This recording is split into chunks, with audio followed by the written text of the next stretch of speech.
चलिए शुरू करते हैं हम लोग।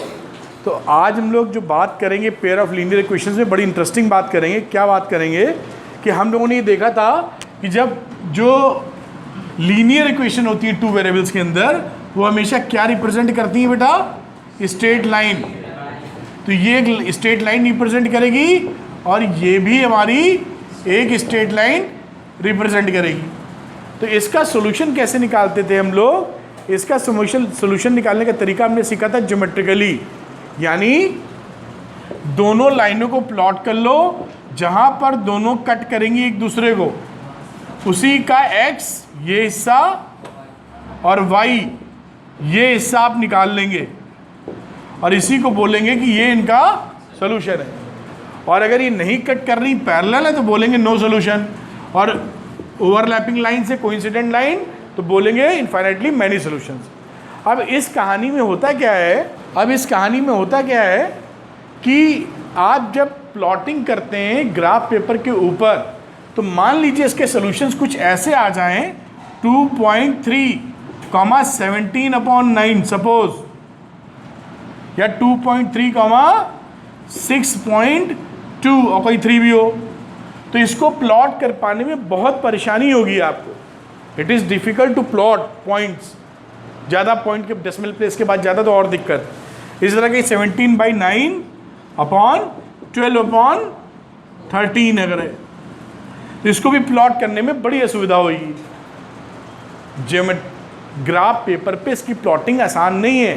Then it is very very difficult to find out the correct solutions of this problem. तो इसके लिए दूसरा मेथड हमारे किस काम में आता है, उसे बोलते हैं एल्जेब्रिक मेथड।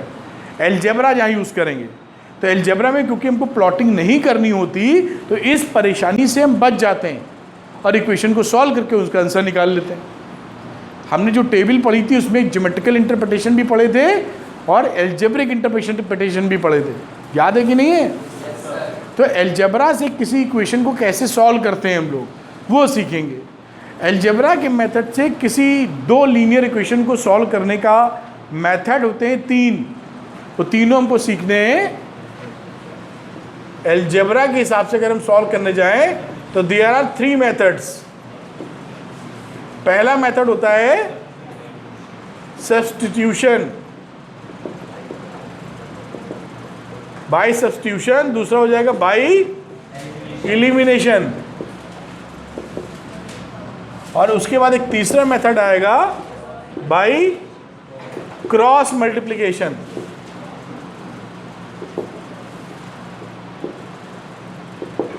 तीनों में से कोई भी मेथड आप लगाएंगे आपका आंसर सेम ही आएगा, क्योंकि सोल्यूशन तो एक ही होगा, मेथड को ही लगाओ। लेकिन इन तीनों में कौन सा मेथड कब लगाना है ये आपकी इच्छा अनुसार है। जो आपको सरल पड़ रहा हो उस सिचुएशन में वो आप लगा दें, अदरवाइज उस क्वेश्चन में बोला गया हो कि ये मेथड लगाइए तो आप मजबूर हैं वो मेथड लगाने के लिए। ठीक, तो हम लोग देखने की कोशिश करते हैं क्वेश्चन लिखे कि कैसे कैसे ये मेथड काम करता है। ठीक, ये एक आपके सामने दो इक्वेशंस हैं, pair of linear equation in two variables. इसको हम मेथड 1 से भी लगाएंगे और इसी को हम लोग मेथड 2 से लगाएंगे, इसी को हम लोग मेथड 3 से लगाएंगे। आंसर दिखाई पड़ेगा सेम है, मेथड भी समझ में आ जाएगा। तो पहला मेथड होता है बाय सब्स्टिट्यूशन। तो बाय सब्स्टिट्यूशन का मतलब है कि जैसे सेकंड इक्वेशन ले लीजिए, इन दोनों में से कोई भी इक्वेशन ले सकते हैं जो सुविधा अनुसार एक की वैल्यू दे दे। तो हमको बड़ा आसान क्या लगा कि यहाँ पर x = 3 - 2y लिख सकते हैं ना, जल्दी से आसानी के लिख दिया। अब क्या करेंगे, put the value of x in equation 1। अब जैसा सब्स्टिट्यूशन, तो we are substituting the value of x in equation 1। What we are doing, we are substituting the value. इस वजह से हम लोग इसको सब्स्टिट्यूशन बोलते हैं।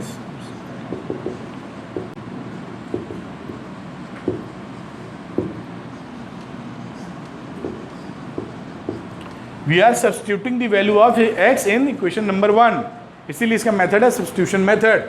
तो 7 लिखा इसमें और x की जगह ये लिख देंगे 3 - 2y, फिर आ गया -15y = 2, 21 minus 14y minus 15y is equal to 2। ये दोनों मिलके कितने हो गए? 29। 21 minus 29y is equal to 2। 2 इधर 29 उधर, तो 21 minus 2 is equal to 29y। तो y इज इक्वल टू 21 में से 2 गया 19 अपॉन, ठीक है, तो y की वैल्यू आ गई 19 अपॉन 29। अब हमें x भी चाहिए, तो x के लिए क्या करते हैं, y की वैल्यू निकली है, इक्वेशन नंबर 3 पे पुट कर दो। Put the value of y in equation number 3। तो यहां पर इक्वेशन नंबर 3 क्या था, x equal to 3 minus 2 into y. 3 minus 38 upon 29, 29 हो गया एलसीएम, तो 3 इंटू 29 माइनस 38, 3 इंटू 29 कितना होता है? 87। गुड। 87 माइनस 38 अपॉन 29, 87 माइनस 38 कितना होगा? 49 अपॉन 29। तो x की वैल्यू क्या आ गई?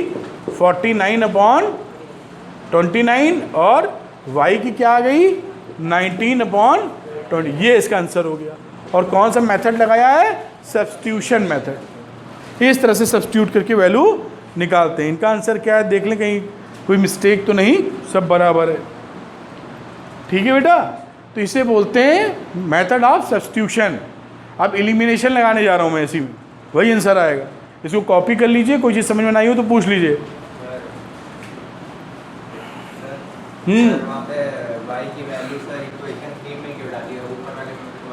कहीं डाल दीजिए, ये इसलिए डाली क्योंकि सरल लग रही थी हमको। आप किसी जिस इक्वेशन से निकालें उस इक्वेशन में नहीं डालनी बस, वरना वो 0 0 आ जाएगा। आप बाकी किसी इक्वेशन में डाल दीजिए, आंसर आ जाएगा आपको। ठीक, इसमें इसलिए डाली क्योंकि ये आसान लग रही थी बहुत, इसलिए। समझ पाए हो क्या?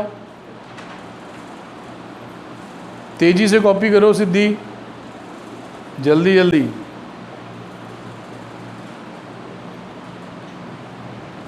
कोई चीज़ इसमें पूछनी हो तो पूछ सकते हैं आप। विकास समझ में आया क्या? सात्विक सर, जैसे ये जो इंटरसेक्टिंग लाइंस के लिए होता है, तो सर कोइंसिडेंट लाइंस के लिए कैसा सॉल्यूशन है? देखेंगे। अभी पहले मेथड सीख लें, फिर हम देखेंगे कि कोइंसिडेंट लाइंस मिलेंगी तो क्या होने वाला है।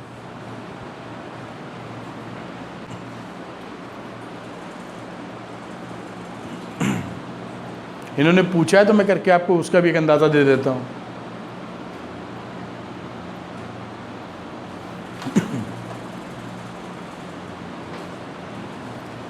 ये लाइनें कैसी थी? इनका एक इंटरसेक्टिंग लाइन थी। इंटरसेक्टिंग मतलब इसका कैसा सोल्यूशन मिलना चाहिए था? Unique solution. और हमारे आंसर से यूनिक सोल्यूशन आया भी है। अब हम ऐसी लाइनें ले लेते हैं जो कि इनफाइनाइटली मैनी सोल्यूशन है उसके, और एक वो भी ले लेते हैं लगे हाथ जिसका कोई सोल्यूशन नहीं है। तो देखिए अब कितना मज़े से काम कर सकते हैं, और आप मैथमेटिक्स से खेल सकते हैं अगर कॉन्सेप्ट क्लियर है आपका। देखिए दिखाता हूं मैं आपको।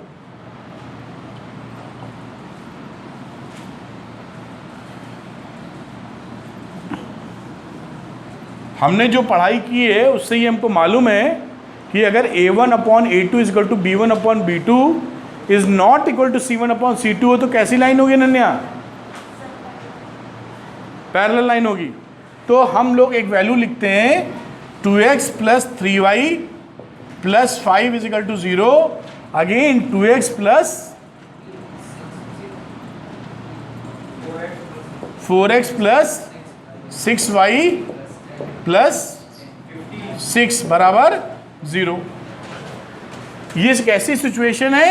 a1 अपॉन a2 2 अपॉन 4 है, यानी 1 अपॉन 2 है, और b1 upon b2 3 upon 6 which is 1 upon 2 है, और c1 अपॉन c2 5/6 है। मैं आपको ये क्यों बता रहा हूँ? क्योंकि आप फंडा बिल्कुल पकड़ लें। ये सिचुएशन है यहाँ पर सिद्धि। ये सिचुएशन कैसी होती है? पैरेलल लाइंस, यानी हमको अपनी प्रायर नॉलेज जो अभी इस क्लास में ली है उसके बेसिस पे पता है कि इसके कोई सोल्यूशन निकलने नहीं चाहिए, है ना अंशिका? अभी हम पूछेंगे सारा तुमसे, तो क्या होना चाहिए अंशिका? अभी बत्ती बोले इनकी पूरे के बताइए, सुनो जो बोल रहे हैं। हाँ राजनंदनी, नो सॉल्यूशंस, ये पैरेलल लाइन है जिसके नो सॉल्यूशन मिलने चाहिए। देखते हैं दोनों को सॉल्व करके सब्स्टिट्यूशन मेथड से क्या इसके नो सॉल्यूशन मिल रहे हैं। तो हमने वैल्यू निकाली यहाँ से x की, तो 2x is equal to -3y -5, इसको इन दोनों को इधर ले गए, ठीक। तो x बराबर कितना हो गया? -3y -5/2। अब इस x की वैल्यू को सेकंड वाले में पुट कर देंगे, और पहली में ही पुट कर देंगे तो कट पिट जाता है भाई, फिर पहले जिससे निकाली उसमें नहीं पुट करना।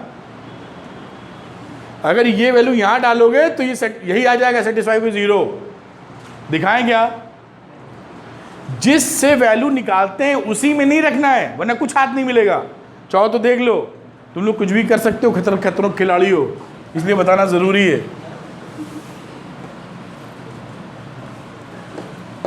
मैंने क्या बोला कि ये जो वैल्यू निकाली है जिस इक्वेशन से निकाली है उसी में पुट कर देंगे तो कुछ नहीं हाथ लगेगा। देखिए x निकाली, पहले से निकाली थी, अब यही पुट कर दिया हमने। 2x की जगह क्या पुट कर दिया? -3y -5/2 प्लस 3y प्लस 5, और ये देखिए 2 से 2 कट गया, -3y -5 प्लस 3y प्लस 5 बराबर 0। इधर भी 0, इधर भी 0, हाथ क्या मिला? 0। तो जिस इक्वेशन से आपने वैल्यू निकाली है उसी में इसको पुट नहीं करना है, वरना यही हो जाएगा जो नहीं होना चाहिए, ठीक। तो सेकंड इक्वेशन में पुट करेंगे जिससे नहीं निकाली। तो समझ में आया क्या बोला हमने? अच्छा भाई, इसमें आ जाइए सेकंड इक्वेशन में। तो 4 लिखा, x की जगह लिखा 3y -5/2 और प्लस 6y प्लस 6 बराबर 0। तो ये हो गया 2, तो -6y -10 प्लस 6 बराबर 0। छोड़ के लग रहा है, 6y प्लस 6 बराबर 0। ये y तो आपस में निकल लिए और वैल्यू आ गई -10 प्लस 6 बराबर 0, मतलब -4 बराबर 6। दिस इज फॉल्स, ट्रू नहीं है ना, तो -4 बराबर 0 नहीं हो सकता। इसका मतलब है इसके सॉल्यूशंस पॉसिबल नहीं। कुछ पल्ले पड़ रहा है क्या? ये अनट्रू वैल्यू है, फॉल्स वैल्यू है, इसलिए इसके सॉल्यूशंस नहीं मिलेंगे, ठीक। समझ पाए? तो ये पैरेलल लाइन के केस में ये कैसी सिचुएशन थी? पैरेलल लाइन, और आपने देखा कुछ भी हाथ नहीं लग रहा उधर। अब एक केस लेते हैं जिसमें इनफाइनाइटली मैनी सॉल्यूशंस होते हैं, उसमें क्या होगा? हमेशा 0 बराबर 0 आता जाएगा। ध्यान देना, क्योंकि इसको मैं मिटा दूंगा फिर नहीं लिख पाऊंगा यहाँ। तो ये हमने यूनिक वाले सॉल्यूशन में क्या देखा था कि एक वैल्यू x की एक वैल्यू y की निकली थी। पैरेलल वाले में देखा अनट्रू वैल्यू आ गई, फॉल्स, -4 बराबर 0, जो कि हो नहीं सकता है, इसलिए इसकी कोई सॉल्यूशन नहीं है।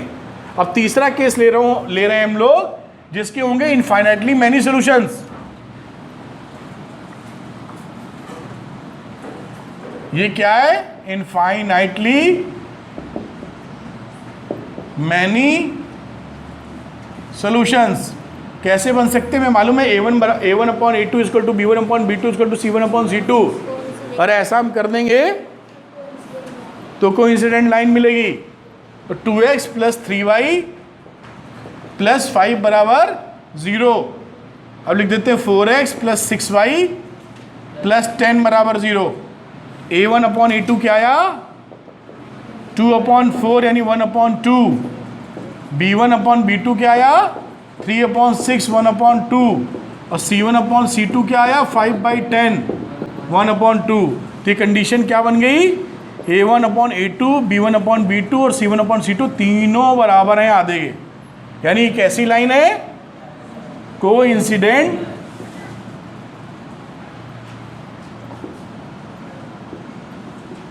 लाइन, ओवरलैपिंग लाइंस, एक के ऊपर एक, है कि नहीं? ये तो हमने पढ़ा है ना, इसमें तो कुछ सोचना है नहीं। अब हमें ये देखना कि जब इक्वेशन सॉल्व करने में जाते हैं तो होता क्या है। तो देखो क्या होता है, एक से वैल्यू निकाल लो, अभी शायद निकाली भी थी। तो x बराबर कितना आ जाएगा, -3y - 5/2 आ जाएगा ना इससे। अब इसकी वैल्यू हम सब्स्टिट्यूट कर देंगे सेकंड वाले में। तो ये लिखा 4x की जगह लिखा -3y - 5/2 प्लस 6y प्लस 10 बराबर 0। तो ये 2 से 2 कट गया, 2 -6y - 10 प्लस 6y प्लस 10 बराबर 0। ये ट्रू है। तो x और y की कुछ भी वैल्यू आ जाए सबके लिए ट्रू है, इसलिए इसके क्या सोल्यूशन बने, इनफाइनाइटली मैनी, इनफाइनाइट सॉल्यूशंस। कैसी लाइन है, एक के ऊपर एक। तो 3 वैरायटी देखी जो सात्विक जी ने पूछ ली थी। यूनिक सोल्यूशन, फिर हमने देखा जब पैरेलल लाइंस होती हैं -4 बराबर 0 आ गया था, यानी गलत बात थी वो, वैसा नहीं हो सकता, नो सोल्यूशन। और अभी क्या देखा, 0 बराबर 0, यानी वो तो होता ही है सही। तो x और y की कुछ भी वैल्यू ले लो, 0 बराबर 0 आता जाएगा, यानी इनफाइनाइटली मैनी सोल्यूशन। ये मेथड था, मेथड ऑफ सब्स्टिट्यूशन, सब्स्टिट्यूट की थी वैल्यूज। ठीक है, अब हम लोग सेकंड मेथड सीखेंगे जिसे बोलते हैं मेथड ऑफ एलिमिनेशन। क्या ये समझ पाए? इसमें जैसे हमने 3 केस बनाए हैं वैसे अगले 2 में 3 केस नहीं बनाएंगे। आपको समझाने के लिए हमने बताया था ये, जैसे आपको फील आ जाए कि क्या हो रहा होगा। कनेक्ट कर पा रहे हैं क्या? सर लोग शुरुआत में दोनों में से कोई भी इक्वेशन ले सकते हैं x को लिए। किसमें? x के लिए हम लोग शुरुआत में कोई भी इक्वेशन ले सकते हैं। इसमें किसी में मतलब जो आपके सब्स्टिट्यूशन करते सर, हाँ, x की जो वैल्यू निकाल रहे हो उसके लिए ये लो चाहे ये लो, ये आपकी मर्जी। लेकिन आप चूज वो करिएगा जिसमें सहूलियत हो, जो आसानी से निकल जाए। आसानी का मतलब क्या, मान लो एक इक्वेशन लिखी है x प्लस 2y बराबर 3, एक लिखी है 9x प्लस 16 है y प्लस 22 बराबर 0। तो किससे x निकालना चाहोगे? ऊपर वाले, क्योंकि दाएं से मिल रहा है ना, इसलिए इससे निकाल लेना, इससे नहीं जूझना। जूझोगे तो भी आंसर आएगा, बट जबरदस्ती सांड से भिड़ने से क्या फायदा है? नहीं, जब अपना काम आराम से हो सकता है। आप समझ पा रहे हैं क्या? शिवेंद्र, अंशिका मेरे साथ हो, क्लास में हो मेंटली? अच्छा, अगले क्वेश्चन की तरफ चलते हैं हम लोग। ये कहानी के बाद दूसरा मेथड आता है, मेथड नंबर 2। उसका नाम था सिद्धि elimination method. Elimination method, elimination जैसे बात होती एलिमिनेट करने की। एलिमिनेट करने का मतलब किसी चीज को हकाल देना, गायब कर देना, भगा देना, मिटा देना, छोड़ देना। ठीक, मोटा मोटा बता रहे हैं, मैथमेटिकल भाषा में हम गायब करेंगे, भी देखिए कैसे। यही तो इक्वेशन लेते हैं, इसको एलिमिनेशन मेथड से लगाते हैं। तो इस मेथड में क्या करते हैं हम लोग, किसी एक वेरिएबल x और y में उसके कोफिशिएंट को सेम बनाते हैं। इसका कोफिशिएंट है 1, इसका कोफिशिएंट है 7, इसका है 15, इसका है 2। तो क्योंकि इसका 1 है तो इसको आसान है बनाना। अगर यहाँ 7 आ जाए तो सेम कोफिशिएंट हो जाएंगे। ठीक, तो इक्वेशन नंबर 2 को 7 से मल्टीप्लाई कर देंगे, और 7 से मल्टीप्लाई करोगे तो 7x आ जाएगा। तो what we are doing here in step number 1, we are making the coefficient of x और coefficient of y same। अंदाजा लग रहा है? x के भी coefficient या y के coefficient किसी को एक को भी सेम बनाना है। जो सहूलियत से बन रहा हो पहले उसी पे अटैक मारा जाए। तो एक्स बिल्कुल साफ सुथरा दिख रहा है, इसी को पकड़ लो, होली खेलेंगे साफ सुथरे आदमी के साथ। तो हम लोग क्या करेंगे, इक्वेशन नंबर 2 को मल्टीप्लाइंग इक्वेशन नंबर 2 बाई 7। क्यों 7 से मल्टीप्लाई किया है? क्योंकि ऊपर वाले 7x था तो यहाँ भी 7x चाहिए, कोफिशिएंट सेम बनाने का है। क्यों बोल रोहित? तो रोहित जी 7 से मल्टीप्लाई कियो,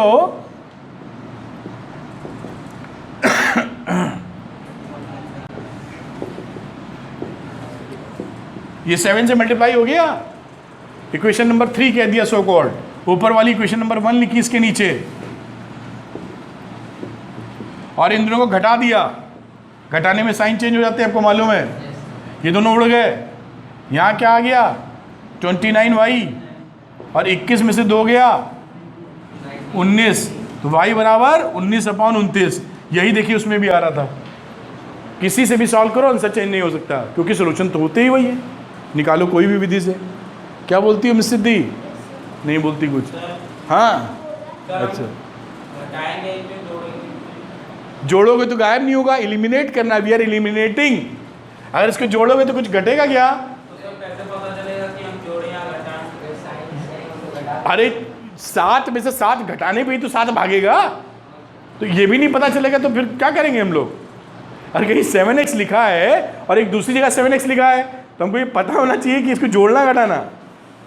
अगर कहीं 7x लिखा है और 7x नीचे वाली में लिखा है तो उसको घटाना ही तो पड़ेगा, जोड़ के तो भागेगा नहीं है। क्या बोलते हो? हाँ ठीक।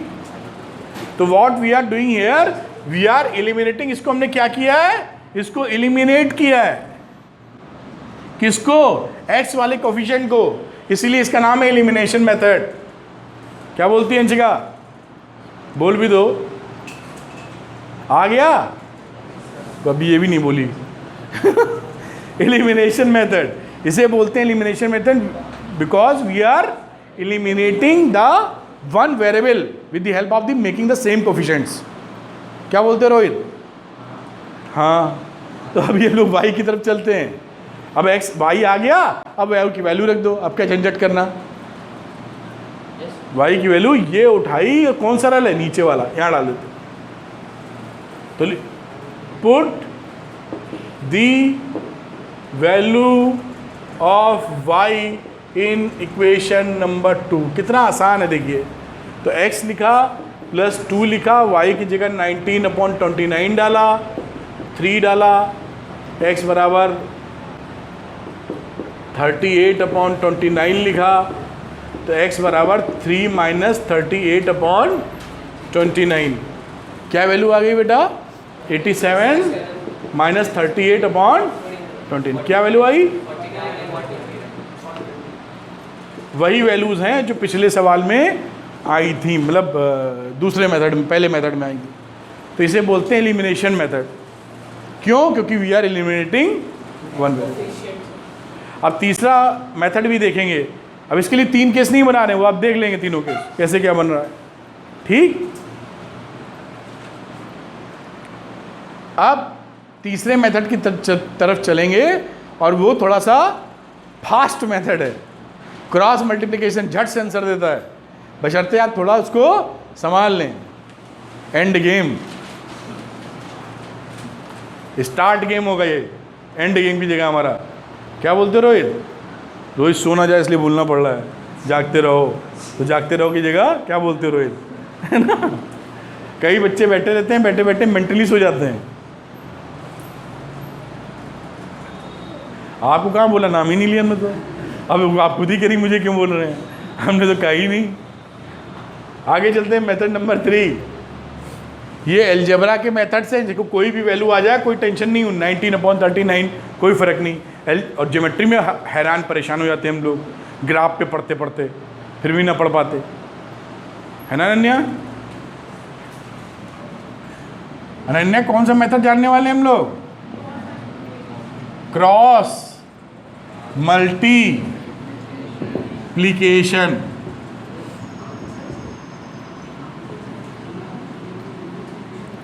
इस मेथड में हम लोग क्या करेंगे, इस फॉर्मेट में लिखते हैं हम लोग।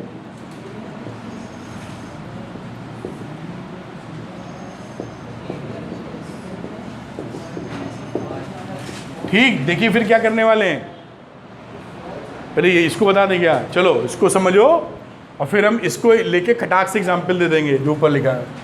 इसमें क्या करते हैं, आपको लिखने का तरीका क्या है, लिखने का तरीका पहले लिखो ऐसे x और नीचे इसको डब्बा लगा दो, इस पर बैठेगा ये बेस इसका।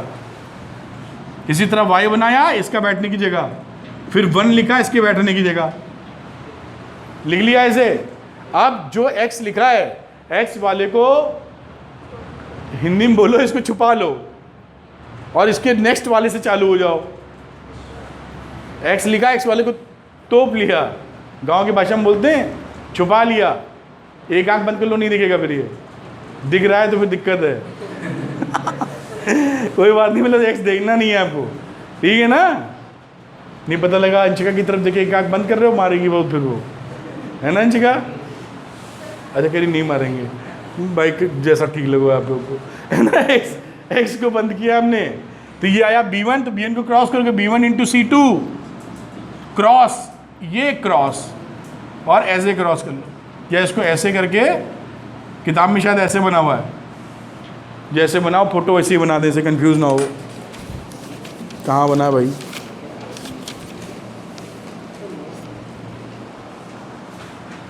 ठीक है यही बना हुआ है, ठीक है। B1 को C2 से और फिर B2 को माइनस साइन लगाया, B2 को C1 से।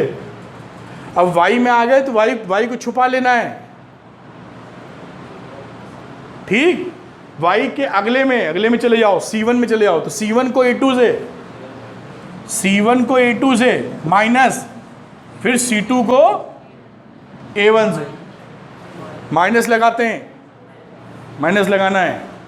फिर 1 वाले में C1 C2 को छुपा लो और इसके बाद कुछ नहीं है तो वापस पहले पे आ जाएंगे, तो क्या लिखेंगे A1 into B2 minus A2 into B1। अब अगर x की वैल्यू चाहिए आपको, तो ये पहला पार्ट, ये दूसरा पार्ट, ये तीसरा पार्ट, पहले और तीसरे पार्ट को एक साथ ले लो अगर x की वैल्यू निकालनी है। B1 C2 minus B2 C1 is equal to 1 upon A1 B2 minus A2 B1। तो x की वैल्यू क्या आ गई यहाँ से, x बराबर B1 C2 minus B2 C1 upon A1 B2 minus A2 B1। ये आंसर आ गया आपका x। अगर y की, रुक जाओ, अगर y की पूरी बात सुन लो, शुरू में ये अजीब लगता है, अभी करके दिखाएंगे तो सट आंसर निकलेगा। अभी समझ लीजिए, क्योंकि जब भी हम ये वेरिएबल्स यूज़ करेंगे आप कंफर्टेबल नहीं रहते हैं, अभी गिनतियों से खेलते आए हैं ना 1 2 3 4, लेकिन बताना ज़रूरी है इसलिए बता रहे हैं। इसलिए y पे आ जाओ, जब y निकालना होगा तो सेकंड और थर्ड साथ ले लो। तो y बराबर क्या होगा, इसको क्रॉस कर दिया मल्टीप्लाई, तो वैल्यू आ जाएगी C1 A2 minus C2 A1 upon A1 B2 minus A2, ये y की वैल्यू हो गई, बस सीधे आंसर। अब देखिए, अब मान लीजिए ये इक्वेशन हमारे सामने थी, ये तो हो गया एक इन जनरल, या तो उसको घोट लो बेटा, या इसकी ट्रिक जैसी याद कर लो, अभी याद कर लेंगे हम लोग, और सटासट आंसर निकालो। अब देखिए इन दोनों का आंसर निकालना था, तो हमको पहले क्या करना पड़ेगा, इस फॉर्मूले में लिखना पड़ेगा। इधर ये 2 इधर लिखा है, इसको उधर ले जाना है इसके लिए। तो इन दोनों को कैसे लिख दिया हमने, 7x minus 15y minus 2 equal to 0। नीचे वाले को कैसे लिख दिया, x प्लस 2y माइनस 3 बराबर, इस फॉर्मेट में आ गया ये, बहुत अच्छी बात। अब देखिए x लिखा, x के बाद अब हम वही ट्रिक बताए दे रहे हैं आपको, क्योंकि ये याद रखने में कहाँ तक घोटेंगे, समझ रहे हैं। तो x लिखा, x लिखने के बाद नेक्स्ट से चलते हैं, तो माइनस 15 इंटू माइनस 3, यही तो किया था। B1 C2, ये देखो, तो B1 C2 का मतलब क्या, माइनस 15 इंटू माइनस 3, तो माइनस 15 इंटू माइनस 3 हम एक बार लिख के दिखा दें आपको, वैसे लिखने की कोई ज़रूरत नहीं, लेकिन फिर भी ये हो गया पहले वाले काम, माइनस ये निपटा, इस पे आ जाओ तो 2 इंटू -2, एक माइनस के साथ, तो 2 इंटू -2 अपॉन होते तो कांस्टेंट वाला देखते थे, उसको छुपा लीजिए आप। तो 7 इंटू 2 14 माइनस 1 इंटू -15, ये हो गया आपका 45, ये हो गया +4, ये हो गया 14, ये हो गया 15, तो 49/29। क्या एक्स की वैल्यू इतनी आ रही थी वहाँ? आ रही थी।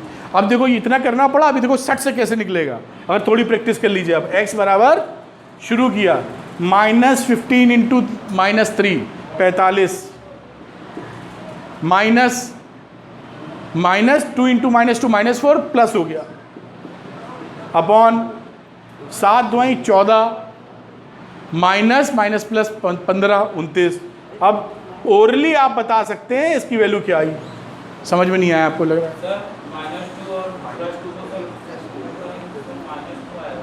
पहले भी तो माइनस लगा एक, तो ये दिमाग में रखना है। एक बार y के लिए आ जाते हैं हम लोग, देखिए ध्यान से मेरी बात, इसी फार्मूले को यूज करेंगे, लेकिन दिमाग में रटा नहीं, समेट लिया, एक ट्रिक बना लिए। y ये होता है तो y के बाद इस नंबर से स्टार्ट होना होगा, तो -2 इंटू 1, तो ये हो गया -2। फिर इसमें आ जाओ -3 इंटू 7 -21, एक माइनस और है +21, और नीचे वाला तो 29 ही होगा, वही तो करना है। देखो कितना मक्खन है, ओरली निकाल सकते हैं यार प्रैक्टिस करने के बाद, लिखे भी ना। क्या बोलती है सिद्धि? मुस्कराइए, क्या बोलते हो? निकाल सकते हो कि नहीं? अरे भैया ये तुम्हारा मेथड है, कोई हम अपने मन से, हम थोड़ी न्यूटन है। अगर आपको स्टेप दिखाना है तो ये दिखा देना जैसे लिखा है, वरना तो ये सही है बिल्कुल। आप ये स्टेप दिखा देना ऐसे, आप समझ तो रहे ना क्या किया, सो लिख देना एक लाइन बस, क्रॉस मल्टीप्लिकेशन मेथड से। यहाँ पर इसकी वैल्यू तभी निकलती है जब नीचे वाला ये पार्ट हमारा 0 नहीं होना चाहिए, तभी यूनिक सोल्यूशन निकलते हैं। अगर ये 0 होगा तो x इन्फिनिटी हो जाएगा ना, तो सोल्यूशन नहीं निकलेंगे, और ऊपर वाला 0 होने लगेगा, मतलब 0 क्या कुछ वैल्यू और आने लगेगी, तो कुछ और वैल्यू निकलेगी फिर। जैसे कि आपको समझाने से बेहतर है कोई एग्जाम्पल ही ले लें। जैसे मैं कहना चाह रहा हूँ कि मैंने ले लिया पैरेलल लाइंस, 2x + 4y + 5 बराबर 0, 4x + 8y + 10 बराबर 0, a1 a2 b1 b2 c1 c2 बराबर है। ये कैसी लाइंस हैं? पैरेलल। हम सॉरी, ये कोइंसिडेंट लाइन है, ठीक। अगर ये कोइंसिडेंट लाइंस हैं तो क्या होगा, इसमें नीचे वाला जो पोर्शन है a1 b2 - a2 b1 क्या निकलेगा? 0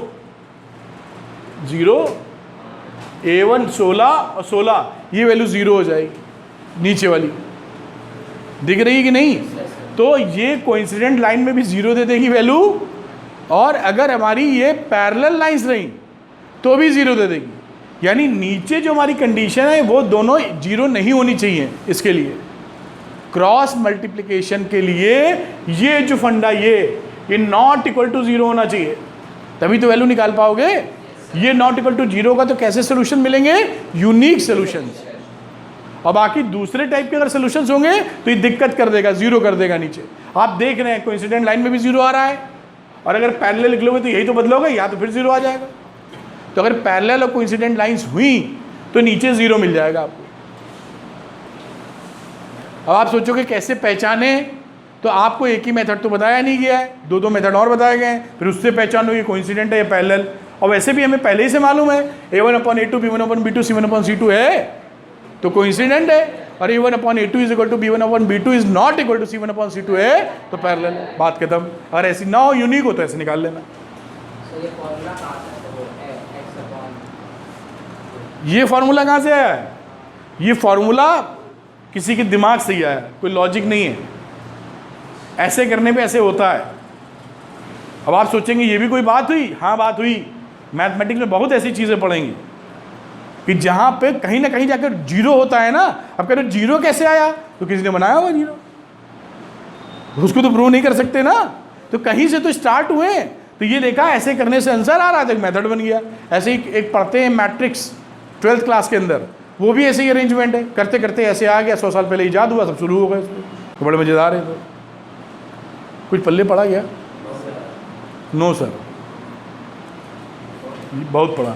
अच्छा बहुत पढ़ा। तो अब देखो मज़ा कितना है इस मेथड में। एक इक्वेशन और लिखता हूँ मैं, और सटाक से आंसर निकलना चाहिए आपसे। जैसे मैंने लिखा 2x + 3y + 10 = 0, 3x + 2y + 7 = 0, है ना। अब देखिए कितनी तेज़ी से आंसर निकाल सकते हैं। x को छुपा के 3 × 7 21, 10 × 2 20, 3 4 -9, खेल खत्म। -1/5 आंसर। इससे तेज कोई हो सकता है क्या? ये तो कर रहे हैं, नहीं तो आप मनी में कर सकते हैं। इसको कर सकते हैं कि नहीं? सरल है कि इजी?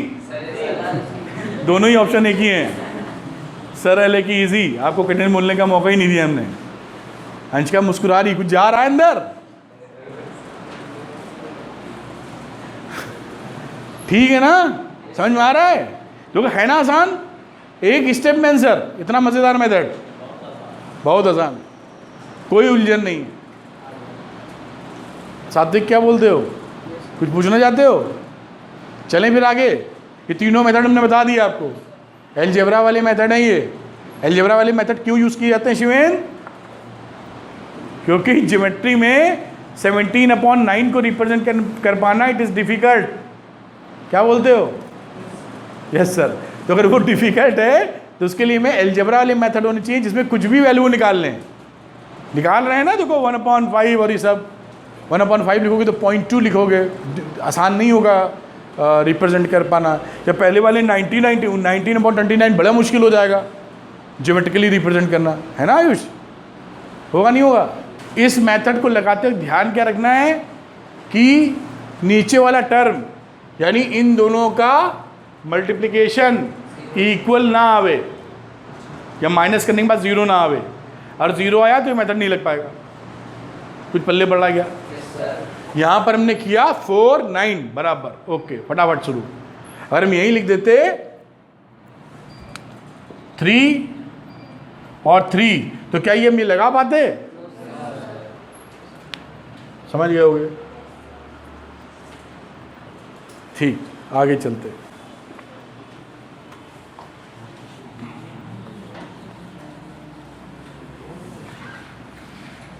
अब ऐसे ही आपका जो पहला मेथड था ना बेटा, जिसे बोलते हैं सब, उसी पे सवाल बनाए गए। उस मेथड को तुमने सीख लिया। कई बड़े आसान से सवाल हैं, फिर उसके बाद वर्ड्स प्रॉब्लम भी हैं, वो करनी होती हैं अच्छे से, क्योंकि कभी कभी कुछ बच्चे लैंग्वेज पढ़ने के बाद उसको मैथमेटिकली इक्वेशन फॉर्म करने में परेशानी महसूस करते हैं। तो एक्सरसाइज 3.3 है जहाँ तक। तो इसमें देखिए सारे सवाल बिल्कुल धकड़ पकड़ करते चले जाओ। हम क्वेश्चन नंबर 4 बताते हैं, पहले का 4 पॉइंट दिख रहा है ना आपको इसमें? तो कुछ बच्चे डर सकते हैं इससे। ये रुक जाओ रजनीश, अब ये इस तरह की वैल्यू अगर लिखी हो ना, तो हम लोग क्या करेंगे, इस पॉइंट से बचने के लिए ऊपर वाले को 10 से मल्टीप्लाई कर देंगे। या 10 से मल्टीप्लाई कर दो, या ऐसे लिख लो इसको कि सोचो कि 10 कहाँ से आ गया, तो इसको हम क्या करेंगे, पॉइंट हटाया और 10 लिख दिया यहाँ। ये तो कर सकते हो। यहाँ पे आ जाओ 0.3 लिखा रहता है, पॉइंट हटाया 10 लिख दिया। इधर आ जाओ 1.3 लिखा रहता है, पॉइंट हटाया 10 लिख दिया। ये तो आसान है। तो ये इक्वेशन क्या बन गई, 2x/10 = 3y + 3y/10 = 13/10। 10 निकल लिया, काट दो, 10 से मल्टीप्लाई कर दो इसको। तो ये इक्वेशन कितनी आसान हो गई। देखिए कितना खतरनाक खिलाड़ी था जो देखने में एकदम चूहा बन चुका है कि नहीं? ये देखो डेंजर लग रहा है, ये कितना लग रहा है दोस्त अपना, लग रहा नहीं लग रहा है? लग रहा है। यही काम इसमें कर लो, क्या बचा, कुछ बचा ही नहीं। आ जाओ तुम भी भाई। तो इसको क्या करेंगे, 10 से मल्टीप्लाई ऐसी तरह कर लेना समझने के लिए, इससे आसान लगे आपको। क्यों गौरी, हो जाएगा, अब इसमें कुछ बचा ही नहीं है। अभी ये 23 आ गया। अब जो मेथड बताया उससे सॉल्व कर लेना, सब्स्टिट्यूशन मेथड। एक की वैल्यू निकालोगे, कर पाओगे कि नहीं। तो 2x is equal to 13 minus, कौन सा मेथड लगा रहे हैं हम लोग, सब्स्टिट्यूट करेंगे इसमें वैल्यू, x की वैल्यू सब्स्टिट्यूट कर देना दूसरे में, पहले में कर दोगे तो क्या होगा, 0 बराबर 0 आ जाएगा, है ना। तो दूसरे में कर दिया तो 4 लिखा, x की जगह 13 minus 3y upon 2 plus 5y is equal to कितना है, 23 है यहाँ तक। ये 2 से काटा, 2 into 13 26 minus 6y plus 5y is equal to 23। इन दोनों को आ गया 26 minus y is equal to 23, y इधर 23 उधर, तो y बराबर 3 आया ना। अब y बराबर 3 आया, इसे इंपुट कर दो इसको, ये देखो, तो x बराबर 13 माइनस 3 इंटू 3 अपॉन 2, तो 13 माइनस 9 अपॉन 2, 4 अपॉन 2 और ये आ गया 2, खेल खत्म। दिखाई पड़ रहा है क्या? बस इसमें क्या रखा है बताओ, थोड़ा सा प्रैक्टिस कर लीजिए, 100 में 100 आपके।